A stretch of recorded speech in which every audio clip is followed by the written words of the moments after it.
Let's take these. I need to monitor. All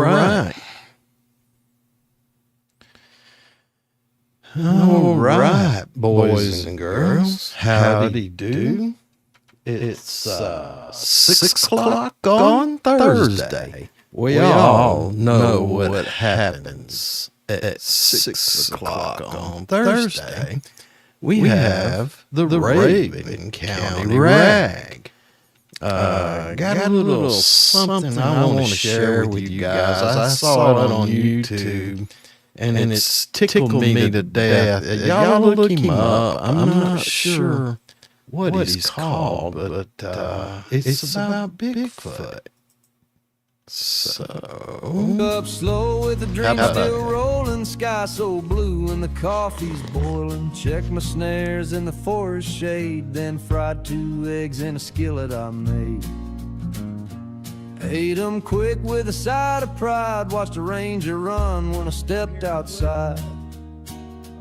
Got no boss, but I still get paid in meals I catch and the tools I made. The sun tells me when it's time to dine. I'm living proud, doing 9 to 5. Midday rolls in, I rest my feet. Ain't nothing rushing but the summer heat. Heard a hiker humming Sweet Caroline. Now he's jerky hanging on a paracord line.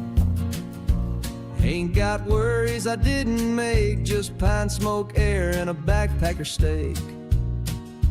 Got no boss, but I still get paid in meals I catch and the tools I made. The sun tells me when it's time to dine. I'm living proud, doing 9 to 5.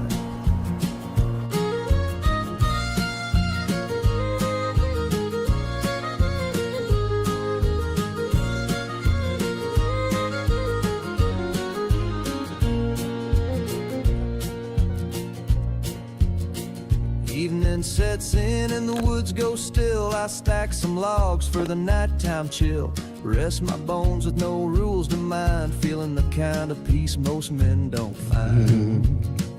Never made deals or wore a tie, but I've lived more real than most who try.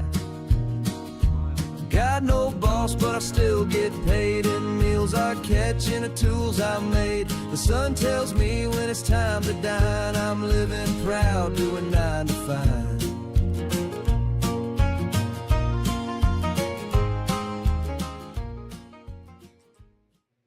Ever seen the inside of a gold and silver vault?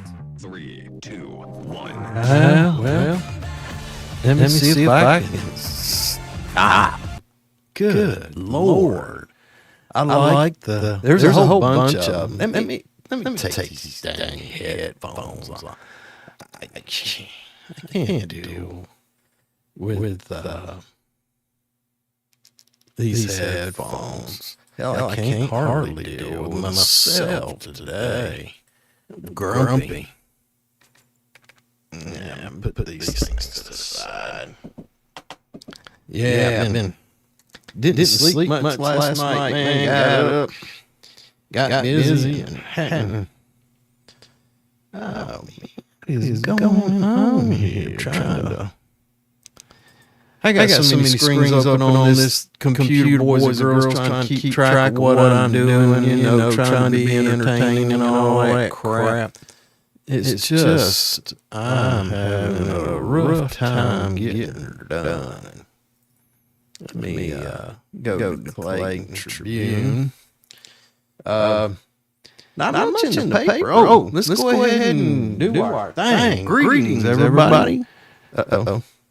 Welcome to the Raven County Rag. If you don't know, I might be clipping some. Y'all forgive me, I'm still trying to figure all this goofy stuff out here. I just feel like I need another computer screen. I got so many windows open. Can't hardly keep track of what I'm doing. I'm trying to be entertaining, but you get 4 or 5 windows open with notes, and you want to show something a little extra, and man, it gets crazy. Anyway, we getting on it now. Greetings. Raven County Rag. It's the old ham radio acronym for gossip. They would get on a frequency, a certain frequency, and they would communicate. This before internet, and the phone company would charge you to call in county to county.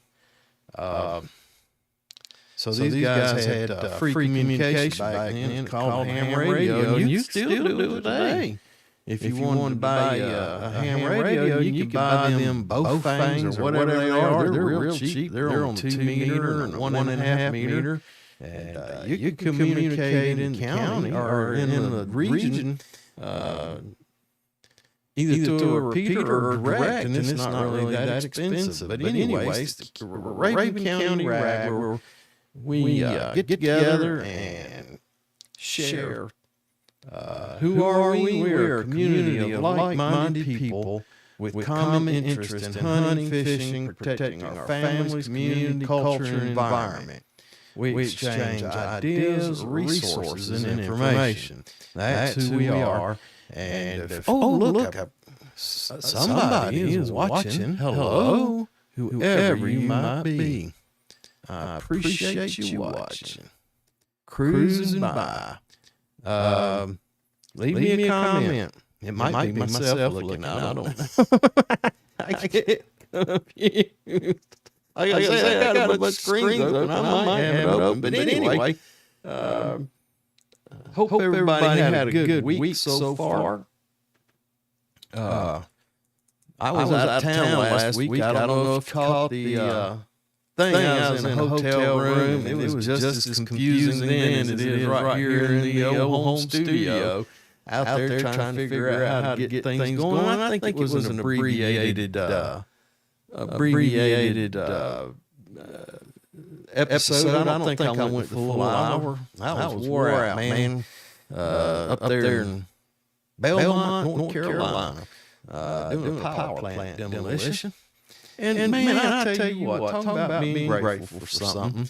I had worked with a bunch of these guys, I don't know, 4 or 5 years ago. And it was good seeing them again. They were really a great bunch of guys doing good work, behaving and operating in a professional manner. And it was really good to see those guys again. And some of them acted like they was glad to see me too. So I appreciate it. I was grateful to get out. And then I got home and man, got busy around the house here. I cut the old. Oh, man, my viewer left. Darn, shoot. Man, don't go away.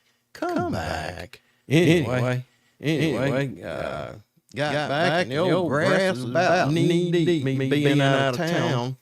And I finally got to it yesterday before I got rained out. I got the front yard and the side yards cut. And now I got a backyard and weed eating to do and then blowing all the stuff off. So I still got some landscaping to do. But the weather's supposed to turn nice, man.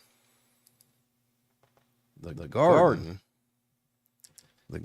needs some sunshine, not so much rain. There's some look like grounded plants out there.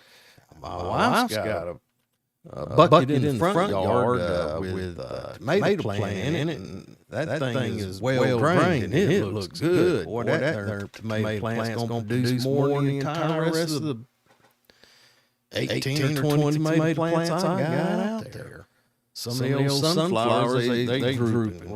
They ain't got no sunshine. Well, that's the way it goes. Anyway, I hope everybody else has got something grateful this week to look at and be grateful for it. It makes their life more interesting, more better. Mo better.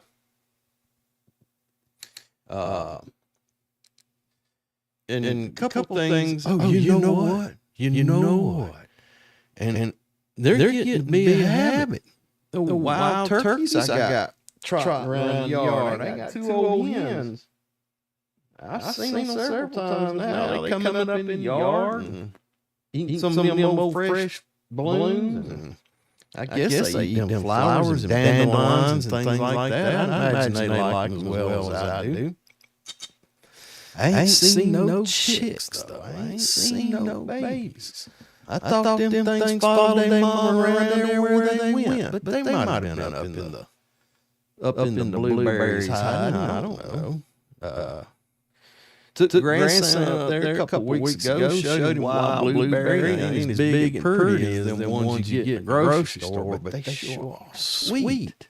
They sure are sweet. Them old blackberries. Anyway, man, rain doing my driveway in, and the road. I'm going to have to get out there this next few weeks, get some work done. It'll probably take me about 3 days out there cutting and blading it off and trying to get some of the humps and bumps and gullies out of it. But that's what's going on around this homestead. I hope things going good around yours. Let's see. I've been talking about this for 2 or 3 weeks, and I'm going to continue to talk about it because I know Raven County used to have some clothing manufacturers in the county. And I think it was Blue Jeans, Vanity Fair, and I think they made maybe Wranglers, or I'm not sure what they made. But they made some blue jeans, and they had the Fruit of the Loom plant up here. And I think they made underwear, socks and underwear, a couple of different lines in the building where they made stuff. And I think we need to get that back again. Man, I sure hate pay. We may not have them. I think we need to bring some of that manufacture back into the country. Anyway, that's my thoughts on it. Make King Cotton. Here again, make King Cotton. Make Cotton King. Well, I had a viewer for about 6 minutes, and they went away. Maybe they'll scroll back through and see what's going on. What else was there? There's one other thing. If anybody's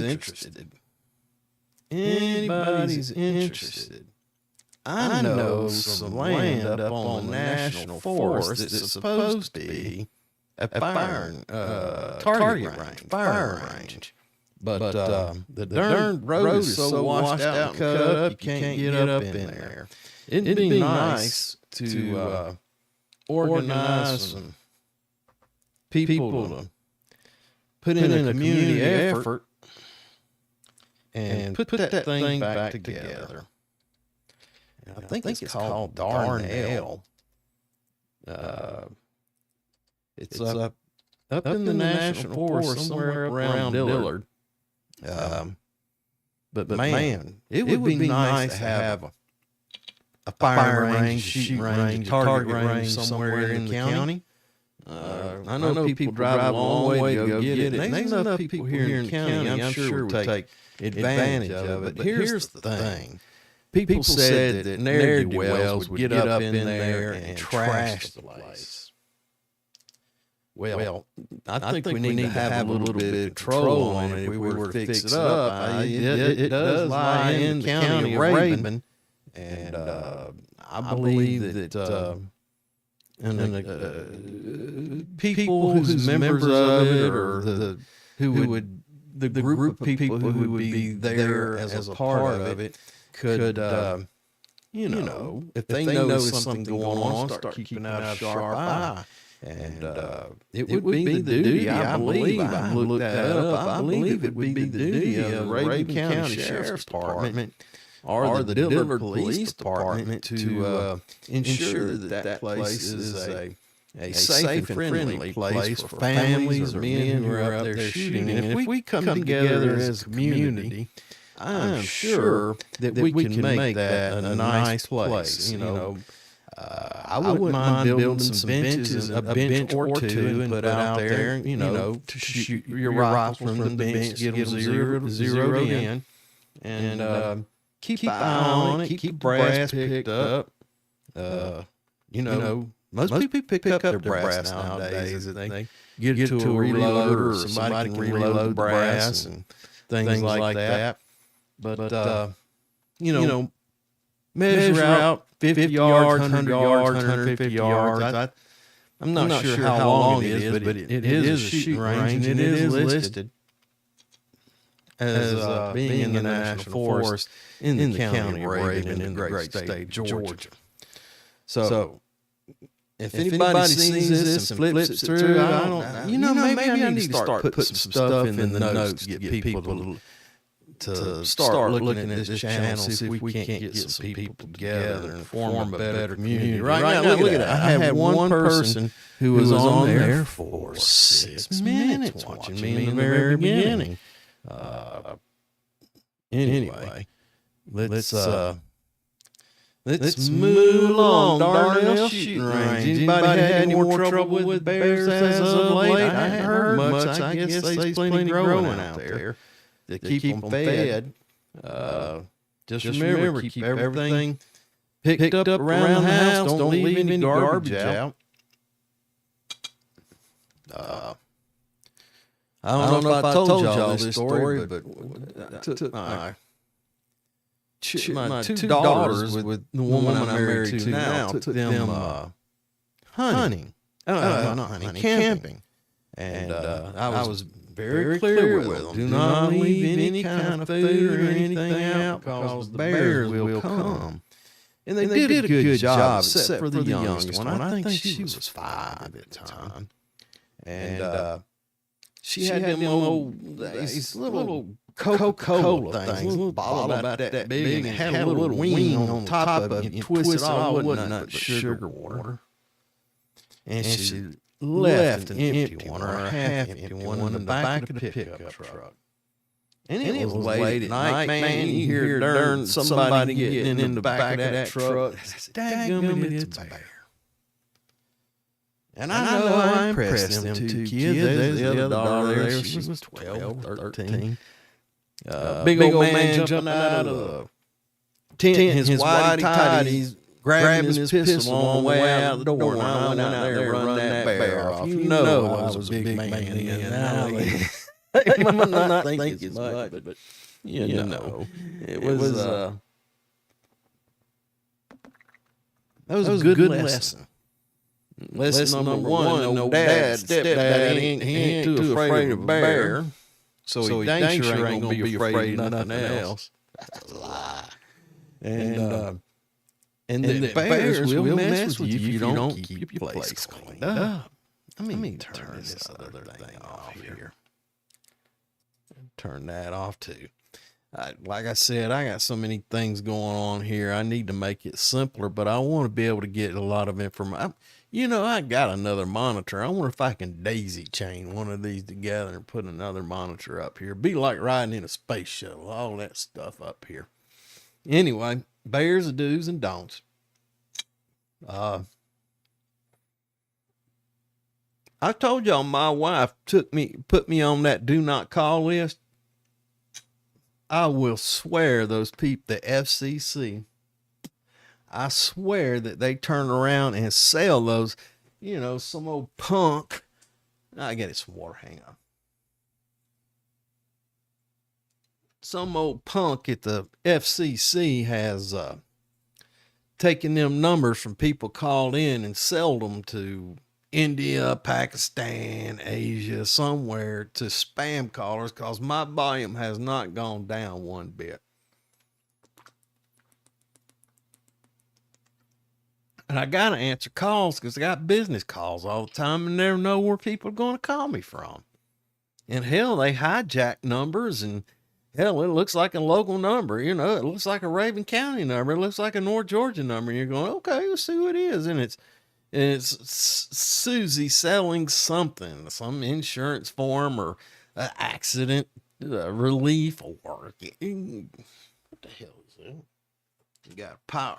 I reworked the desk this week, tried to get some more space on the desk, and now I've got wires on my feet and I didn't never have before. So I got stuff going on. Anyway, let's see, where are we at? All right. Man, I had one view for 4 minutes and 27 seconds. Maybe it's turning the page here. That's good because you know what? I just did a video, and that video was anyway. One of the things in the video was that that life is not for a lucky few. Life is for the committed few. And I've made the commitment to keep putting this thing out, man. Who knows? I promised I'm going to keep doing it. And I had one view today. So that's encouraging for somebody who's done it for a bunch of weeks and hadn't had any views.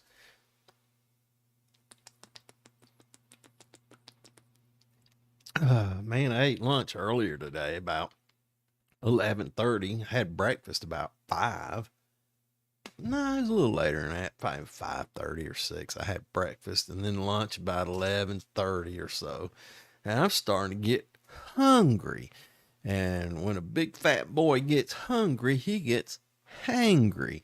And I'm starting to feel it. So maybe I'll be blessed with another viewer who will come by and make me feel a little better till I can get through this thing and get to the 7 o'clock hour and rush upstairs. I'm already thinking about a pimento cheese sandwich with a sliced fresh jalapeno on it. That's what I'm thinking about. That I want to tell you. So, got the grass cut yesterday. Went for a walk. Man, you wouldn't believe yesterday. I went for probably a 3-mile hike. Beautiful morning. Went for a long walk down by the Tallulah River. It's downstream from where I'm at right now, where I went. And went for a beautiful long walk. It was a wonderful day. Probably 3 miles or better. And then went to the grocery store and bought I was looking for breadcrumbs, and I looked on every darn aisle, and you know, at one point I kind of, hey, where the breadcrumbs out? Kind of loud in the store. Nobody paid me no attention. They thought I was just a crazy old man. And you can see them ducking and diving like the Home Depot. Man, it's amazing to me that some of the customer service employees, they are experts. If we ever go to war with somebody invading our country, I want to hang out with them because they know how to duck and dive and get gone in a second. I want to be on their team. Anyway, so I got a little frustrated there, and I walked up front to the customer service. I said, and it was probably a little loud because I wanted to make sure, where are the breadcrumbs at? And she goes, I think they on aisle 6. I said, you think? I said, I have been around this store looking for them. And I would get upset if you say you think and I walk back there and they ain't back there. I'm going to have to come back up because there ain't nobody wandering the aisle for me to grab a hold of and ask. And she goes, no, I'm sure they're on aisle 6 down there on the right. So I was tired. I already walked 3 miles and there I am in the grocery store. I walked all them distance in the grocery store and spent too much darn money, everything getting too expensive, and then came home and had to put the groceries up. And then it was yesterday. Yeah, then I came downstairs and recorded 2 videos. I didn't edit them or nothing. I just did the recording, and it looked like it was going, they're calling for rain again. And I said, man, I got so much to do on Thursday, edit these videos and this, that, and the other, and then get with y'all. I said, I better get out there and try to cut that grass. And boy, I tell you what, I ain't got much grass, but some of it's uphill. And some of it had me huffing and puffing by the end of the time before it rained me out. And I still got a bunch of work to do. I'll probably get that done tomorrow. Man, wore me out. And I went upstairs and took a shower, got a load of clothes going, and it made me a pimento cheese sandwich with some chicharrones and came back down to the office. I was going to watch TV, and I bought my wife some Cokes, 6-pack of Cokes, and I said, I'm going to have me one of them darn things. They was cold. And I came downstairs, man, I guzzled that Coke and ate that darn sandwich, and man, I thought I was going to get sick out of all that heat. I was clean. I had a shower. And man, I put my feet up on the little coffee table I got down here, and an hour later I woke up. I went down, boy, that old sandwich and all that work. You thought that Diet Coke would, pet me up some, but no, sir, it didn't. I woke up, some guys in India or Pakistan, doing sand casting, making big old gears, Them old boys walking around working in sandals, working with heavy equipment and fire and everything else. They got to thinking about that. You know how lucky we are. You ought to look that up on the darn YouTube. Lazy Americans that we are. I own up to it. Them old boys, they working like dogs trying to make some kind of heavy machinery to get their economy, keep their economy rolling.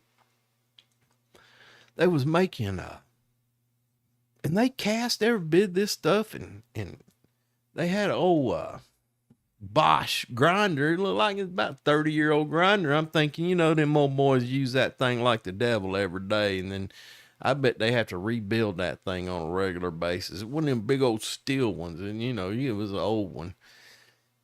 And they put that thing together, and it was for sugar cane. Had 2 vertical rollers, huge rollers. They were that big around. There's 2 of them, that spun around and stood vertical, and had a planetary gear on top and made them spin, opposite ways. And man, them old boys, and some of the lathes they had, you could tell them things had been around for 100 years. And I'm thinking, man. And then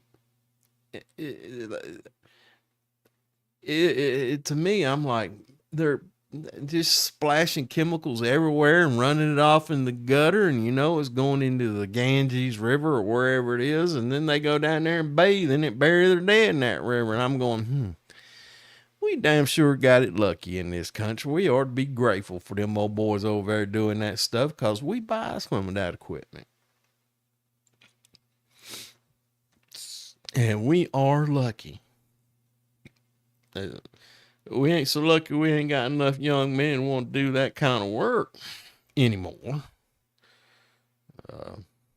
Truck drivers, machinists. We got some, though, and they're high dollar, high value guys. And there's a lot of trades out there that could sure use the manpower. So if you're a young man, get yourself involved in the trades, a machinist, a welder, a HVAC guy, a plumber.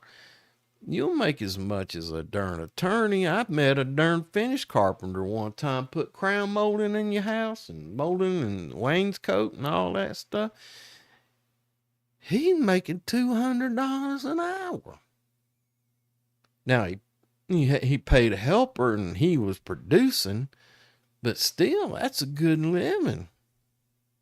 One helper and you're paying your helper, whatever, but $200 an hour labor, and you didn't have to buy the material, but you had all the tools. That's a pretty good living. Anyway, I guess we need to move along. Talked about the bears, talked about spam, hunting, trapping. I had the newspaper pulled up earlier. Let me see if I probably lost it in all these darn things I got here. But let me see if I can find it. Y'all bear with me. I may end up lost. But I did look up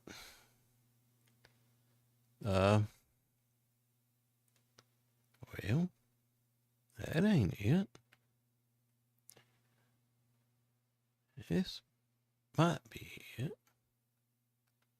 There it is. Let me see if I can get that thing. Next kind of hunting season I see is dove. Well, shoot. It did say it on there. And I think it's in September. Yeah, there we go. Statewide dove hunting September 3rd through October 9th, and then it starts back up in November. So I was right. Some right around in the did my thing this? Sometimes in the harvest season. Sometimes in during the harvest, they open up dove season. But fur-bearing animals, there is no closed season except in wildlife management areas and public lands, and that's in that hunting season runs December into February or something like that. But if you got private land, you got coyote problems or possum problems or raccoons, or ain't no season. Now, I don't know if there is a licensing program. I think we talked a little bit about it the week before. There is a licensing procedure, and you have a personal license and a commercial license. So that's about what we got going on. And then let's see. Deer season is in, well, you got bear. Come on, man. Bear. Deer archery, and that's at the end of the year. You got bear. Bear goes archery. Man, I don't know if I want to shoot a bear with a bow and arrow. You get a bad shot, that old boy liable to get upset with you and come a calling in a serious fashion. Anyway, and then the deer. When is the deer season? There's several bear seasons. Turkey, that's in the spring. We just out of that. But and there's what's a rail? There's some kind of bird, I reckon. A rail? Might be an old swamp creature. I don't know. But there's some kind of hunting season for them right around dove season. Boy, my wife's got the doves around here. I bet she's got 10 pair. You know, them things mate for life. It gets to rain and you'll see them up there in the darn trees. They look like big old pine cones in some of them trees. The trees covered up with them.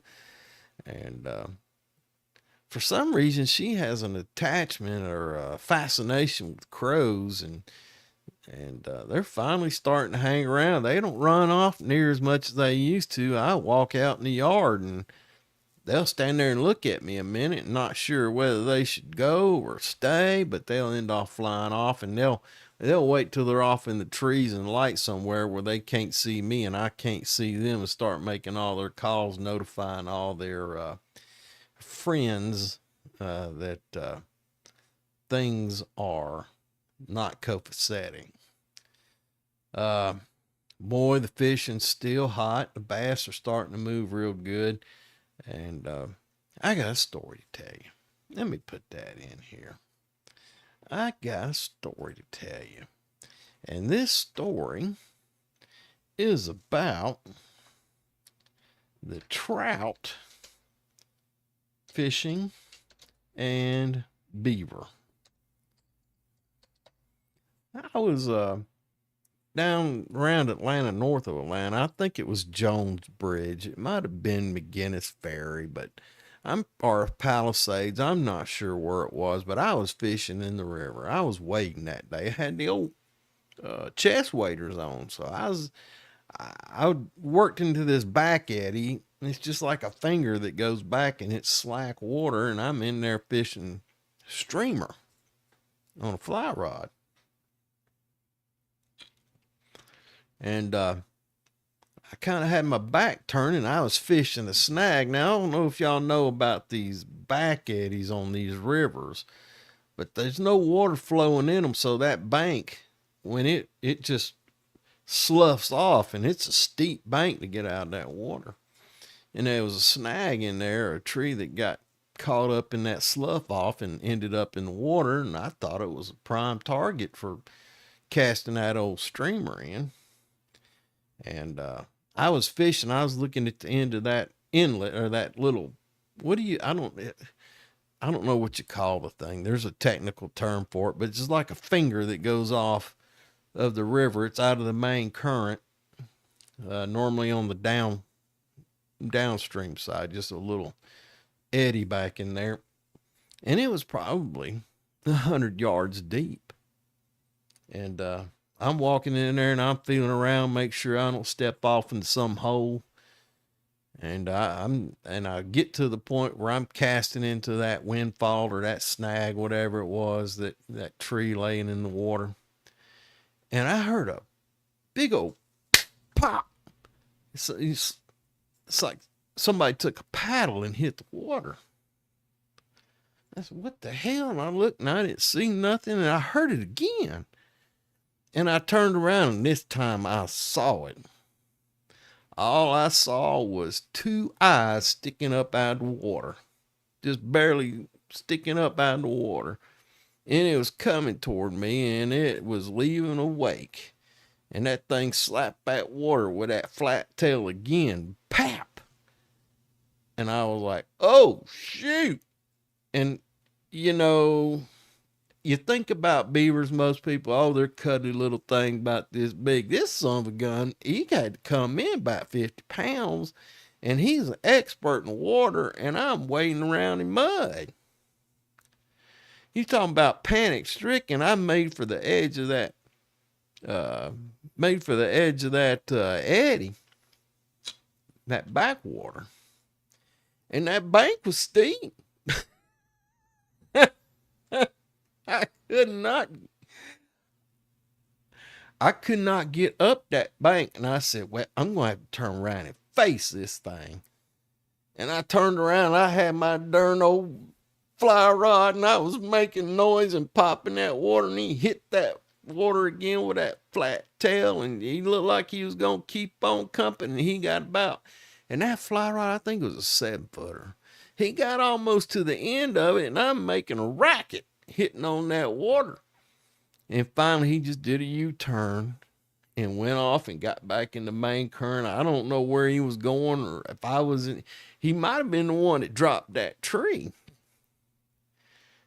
But as soon as he cleared out, I was right behind him, boy, and I got the heck up out of there. I did not, you know, you seen the teeth on those things, man? They eat you alive. And you watch these old boys that do that old noodling stuff. I'm thinking, yeah, I ain't sticking my hand in no hole in no riverbank. They could be a snapping turtle. And now moving to the top of the list is a beaver. You imagine that thing getting mad, chewing up, you sticking your hand in his home? Nope, I ain't doing it. Anyway, that is the story of me trout fishing and the beaver. That son of a gun was, man, I was out of breath. I thought I was going to faint. That son of a gun scared me so bad. Y'all know what it's like when you get scared. Anyway, that's the old beaver hunting story. No, the beaver and me fishing story. I got another couple of them too. One time I was a bear. Y'all remind me and I'll tell you the bear story, the fishing bear story. That's another spooky one. Boy, that's a good one. Somebody who scrolls through. I've had 3 views. Can you believe that? Anyway, if you ever want to hear remind me. Y'all send me a message, give me something in the chat, remind me, say I want to hear the bear story, the fishing bear story. And I'll sure let you know about it. I'll give you that story. Anyway, moving along, the old trout fishing. I don't fish much this time of year. And you see them old trucks going up there and they're stocking the river and you drive up through there. I keep the gear in my truck. I'm always ready to fish, just the mood hits me. And old truck go up through there, man. It's like somebody sent out a 911 message of stocking trucks on the road.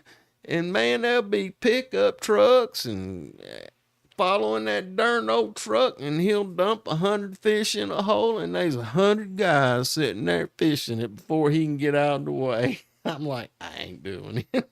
It don't mean that much to me, man. I love catching them, but I don't like catching them like that. I like catching them holdovers.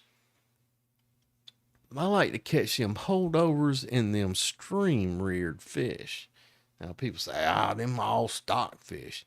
Not when you catch a 3-inch one and you catch them and they got all their fins.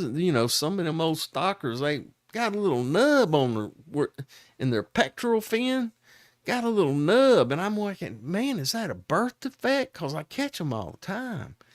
Is that a birth defect, or is that where they were in that run? They crowded in there and they get crowded against that concrete wall and it rubs. I don't know.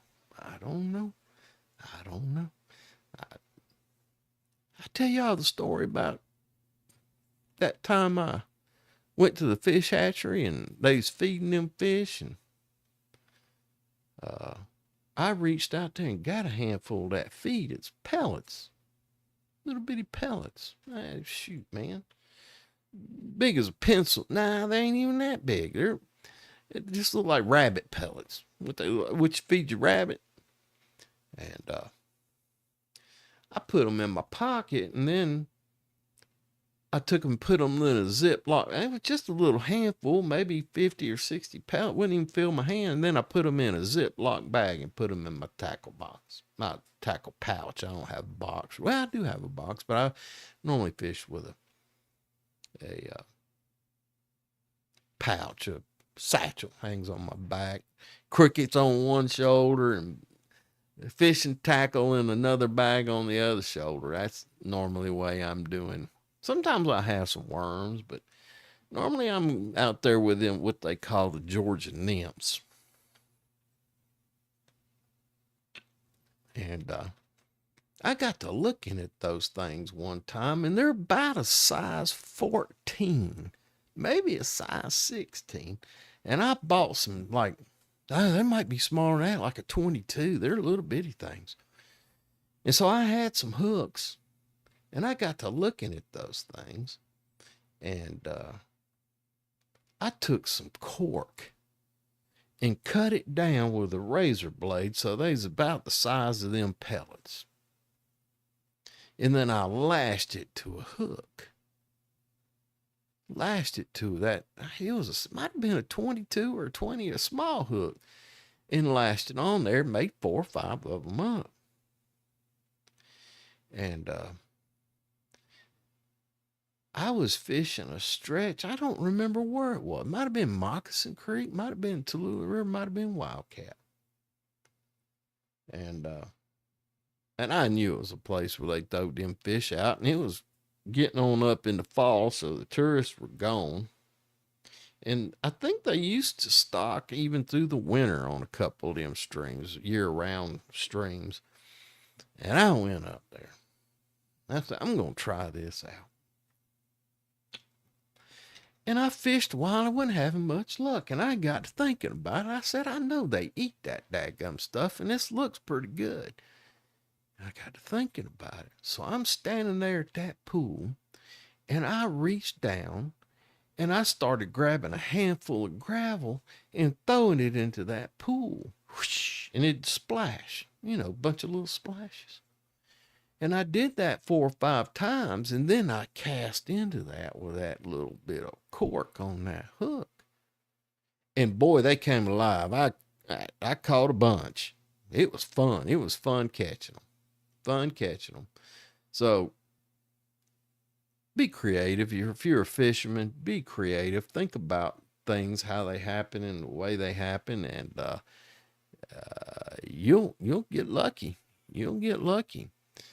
But it does take the effort of being out there and fishing. You got to make the cast.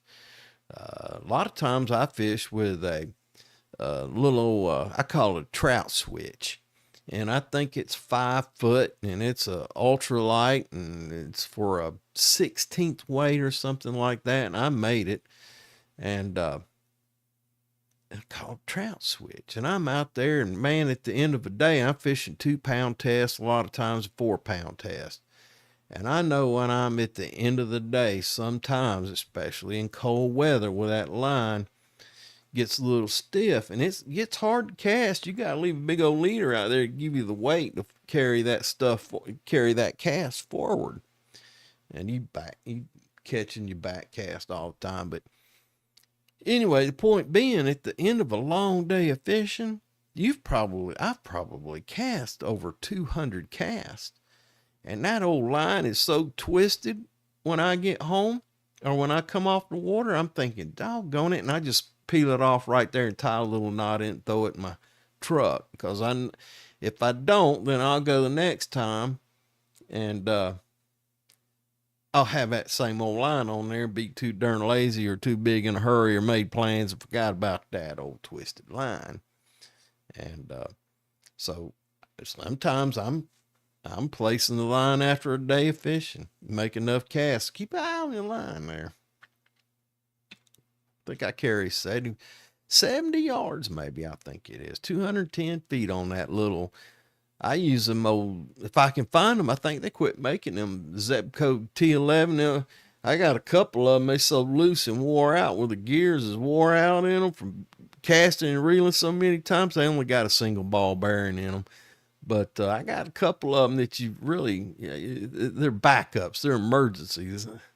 And they used to not be that expensive. And I would buy one every couple of years or something and retire the other one. And they're in there in the area where I got all my fishing gear. But anyway, talked a minute ago about the garden. And man, it is wet. It is wet. I cannot believe how much rain. I'm not complaining. I'll take the rain because I don't want to say I wish it'd quit raining, because I start saying that before you know it, I'll be wishing it was raining because the dirt's so dry, the ground's so dry, and the rivers are so low. So I'm going to be grateful for the water that we do get, but it ain't helping the garden at all. Some of them old plants out there looking, I hope they're setting roots. I hope they don't drown. I hope after a day or two of sunshine, maybe a week, they'll perk up and start putting on some foliage and putting on some blooms to get some fruit. I'm a little worried about them.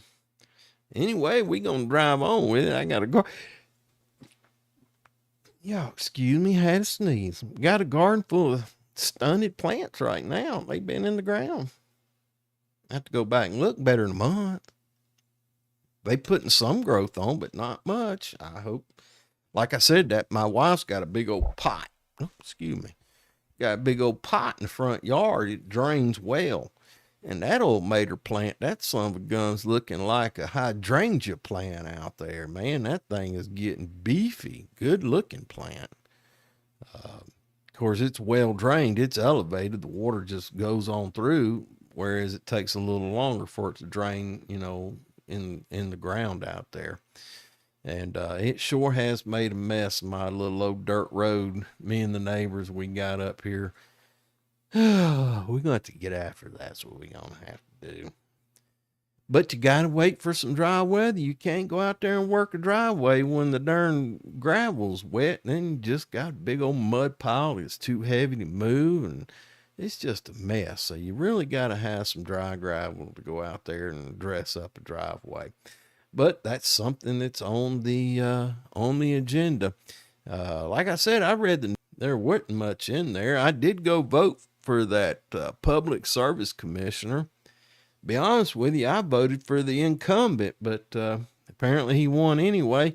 And the concern is that they're making too many darn deals with these companies out there that's building these, what do you call them? These data centers in Atlanta. I mean, hundreds of thousands of square feet of these data centers. And boy, talking about drawing the power to run them computers, because not only do they run the computers, they've got these massive air conditioners. I mean, these things are water cooled, and they got to have energy to keep them cold, or they'll fail.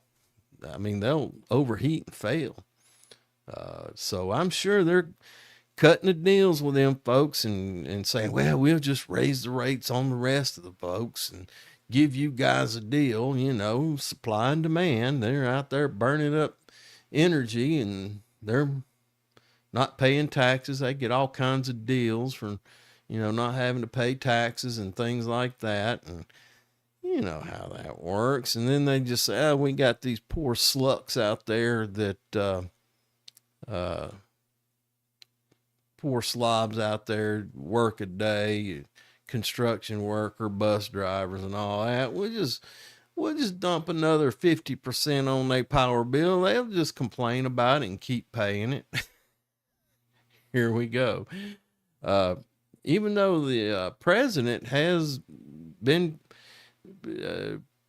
encouraging these big places to build these packaged nuclear reactors, and they're not fission, they're fusion. They put them together and release. No, yeah, they don't split them, they put them together. That's fusion.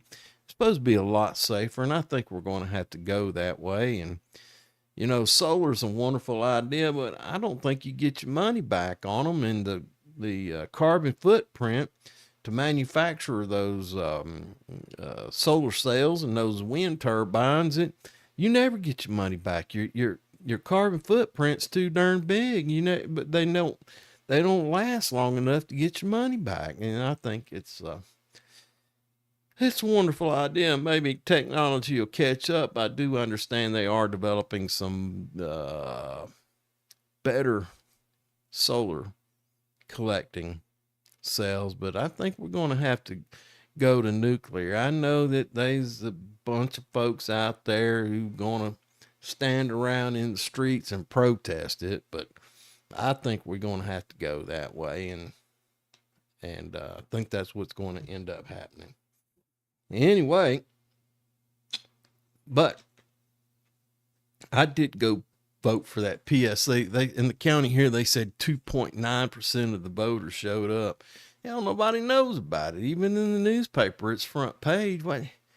They don't know, or they don't care. That's two motivating factors to keep people from voting. They don't know, or they don't care. They can't see the consequences for the actions they take, and they're busy raising kids, going to work, doing all this stuff, not realizing that these politicians and these business leaders, they look at the taxpayer like they're just a source of revenue, and they'll raise taxes and get them here for a penny, get them there for a penny. Take that old state tax. It used to be 2 or 3%. Now it's 5%. Then the counties are jumping in, wanting to have these splouse taxes.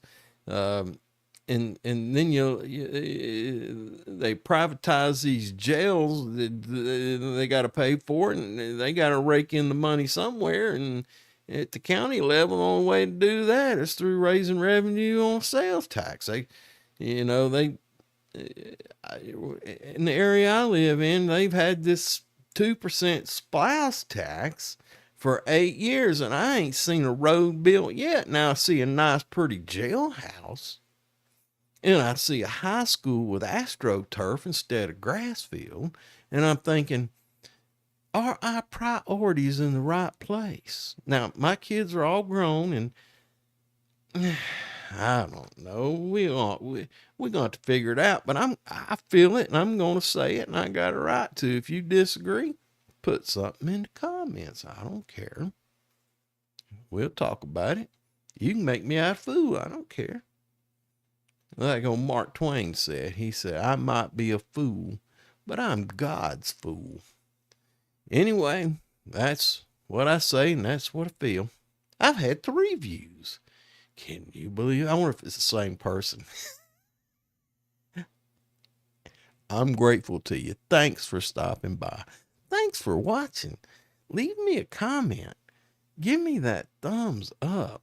Let's make this a real community. Give me something to talk about instead of blathering on endlessly about meaningless stuff to most of the people. Make me a comment. Give me a comment so I have something to talk about. Anyway, moving on. Time is running short.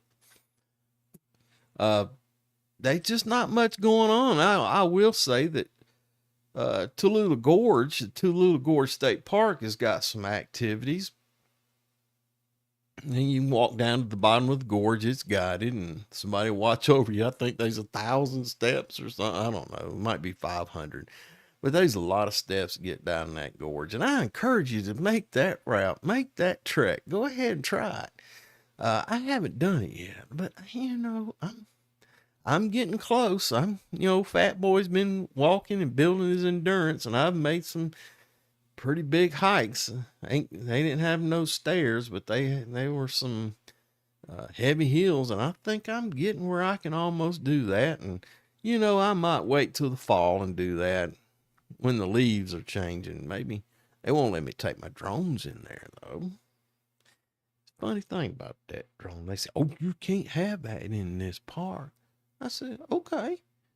I go across the street, public land, road right away, take off, fly anywhere I want to, all over the top of you. Oh, you can't do it? Yes, I can. That airspace belongs to me. I have the proper license, and it ain't demarked by any federal agency. It's just some rule you decide to make up, and I ain't got to abide by it. I will give you the courtesy. You don't want me in there taking off because there's a bunch of people. I understand that. But if I want to fly 400 feet and go over the top of that thing, I'm allowed to fly 400 feet above ground level. I can fly 10,000 feet as long as the mountain is 9,600 feet. I can stay 400 feet above that terrain and go anywhere I want to. Because helicopters come in at 600 feet. They give us 200 feet separation. Anyway, that drone is something else. I think I got some drone videos on the other channel, Middleclass Bubba. Y'all can go there and check out the old drone. It's mostly for construction safety, but I have flown a lot of construction sites in the past, so it's kind of cool. I enjoyed it. I hadn't had a drone up in a long time. I need to get the batteries charged up and take a flight. Of course, with all this stuff going on in the Russian, Ukraine, and the Middle East, them old boys done figured out what them drones can be used for, and it's kind of nasty. And I'm sure the federal government, that immigration business, man, ain't no telling how many knuckleheads gotten here without ability to fly a daggum bomb with a damn drone. It upsets me somewhat. That was a shame. That foolish bunch that was in there before, man, I'm going to let it go. I'm just going to let it go and pray for the best. Just don't come around me acting like no darn fool. I'm not sure how I'll react. Anyway, fixing to wind her down here. I'm glad I filled this hour. I've had plenty of air. And fortunately, I've had a couple things I could talk about and run on about. But I checked the paper and there ain't much going on. But the Tallulah Gorge, of course, the Clayton Farmers Market's still going strong. And we've got the flea market. Y'all get a chance to go to the flea market up there in Mountain City. It's a real nice flea market. You don't find many of those. And I think it's on its last legs because somebody probably bought that prime piece of flat land, gonna put a hospital on it. That's... The hospitals getting all that federal money from Obamacare. Ain't nobody getting no health care, but the hospitals and all their administrators and all that's getting plenty of money. It just ain't getting down to the people for the healthcare purposes. Kind of disappointed in that whole thing. It's a shame and a damn scam. It's like the old PSC, the power companies in bed with them darn data centers. Anyway, get you coming and going. That's what I understand. Anyway, this is a part where we talk about things that we need. And I did see somebody in the Facebook that had some mulch hay for sale, $5 a bale. I'm going to have to look at that marketplace and see if I can't find them. And I might go by there tomorrow and pick me up several bales of hay. I got to see how much money I got. Anybody want to loan me $20 so I can buy some mulch hay? I might have $20. I got a haircut. They cut back my beard. That was $25, $20 in a tip. Anyway, I am still looking for the mulch hay. So if you got some and you pass by me, let me know. And I'm also still looking for that disc harrow disc. I want to make me a frying pan. I think I'm going to start trying some, as my Hispanic friends would call it, or my Latino friends would call it, El Campo, cooking over the campfire, where they build a fire with a couple stones and put that disc harrow on there. They weld up the hole in it.